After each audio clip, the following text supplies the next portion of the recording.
Hello and welcome back to Boxing Social in association with Betfred. My name is Ayman Khan. Delighted to be joined by the one and only Fabio Wardley, the victorious Fabio Wardley. Fabio, a nightmarish week for yourself in terms of your career, but you got the win. That's the most important thing, and looking to move on to the next one. Talk me through the week. That's the thing, it's not ideal, but in situations like this, you just have to make the best of what's put in front of you, really, and ultimately, we got an opponent. Without that, it would have been a terrible week. So yeah, having a bad week and it being a bit up and down is not ideal, but having someone over nothing is always a lot better.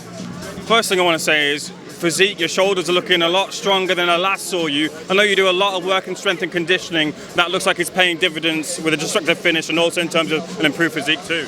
Yeah, definitely. Like we've me and the team, Danny Wilson at Boxing Science, big shout out to them that we've been working on stuff and really putting them weights up and not just being bigger but moving the weight well and carrying it well in terms of stamina and speed and everything, not decreasing in areas but just pushing everything up a level. You're very much known for your feints, considering your fights in the past. You measured the feints this time, which set up the finish. Talk me through that finish. Yeah, it's something that we've been really working on, how to sell them feints a lot better, basically. Sell them a lot better and actually capitalise off them, use them. So yeah, it worked really well in the fight. It worked perfectly, basically. That's how we planned it, and it came off well. You've had some guidance, different figures of guidance in your corner. Ricky Hatton is someone you drafted into your corner. Today you had Ben Davison in your corner. Talk to me about that link-up, and is that something that's going to be going forward? Yeah, that's a permanent fixture now as part of the team. We split it evenly between me being in Ipswich and then me working in Harlow as well. So it works out well. But Ben's gelled into the team perfectly. He's someone we know, someone we get on well with, and he fits the dynamic in terms of we need to improve in small, tight, intricate areas, and that's something he really brings. What is it, if you could pick out one simple thing that's in the time that you've worked with Ben that's really stuck out that you've added to your game quite quickly, what is that one thing? Being more present in a fight and not just reactive. It's more planned. Think about what you're going to do, how you're going to get there, how you're going to set it up, what you're going to do with it after. But it's not just be in the present. It's think about the before, think about the middle, think about the after. So that's probably the main focus we've had with him so far. Derek Chisora, victorious. He's got the revenge over Chisora-Pulev2. Talk me through what you saw tonight.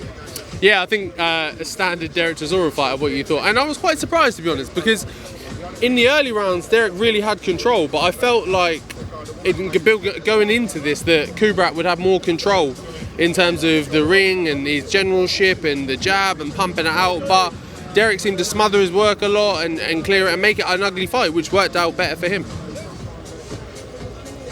Pulev did a lot of spoiling in there. Did you feel that at any point maybe Kubrat could have gone, or could have maybe Derek Chisora could have pressed it a bit more and maybe forced a knockdown at all? He could have, but mate, he's in his late 30s now. It depends. You've got to flick between taking that risk of maybe getting him out or emptying your gas tank and then him getting you out. So I think it was more about kind of ring management in terms of round management in terms of just getting through, but keeping a solid pace. What's next for Derek then, in your point of view? He's just won a WBA international title. That's a ranking title. Derek's never really been about the belts. He just wants the money and the great fights. But what's next for him in your eye?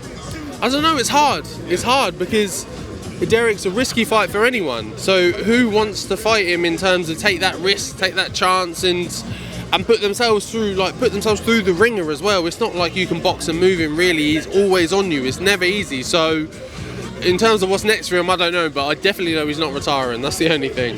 You've got the fight out of the way. A lot of people are talking about this Gorman fight. Is that the next fight for you? Fingers crossed, yeah. Hopefully there's nothing more in the way. I'm good to go, Gorman's good to go, so hopefully we can get that figured out and get that done. Fabio, thank you so much for speaking to Boxing Social. Much appreciated. Good man.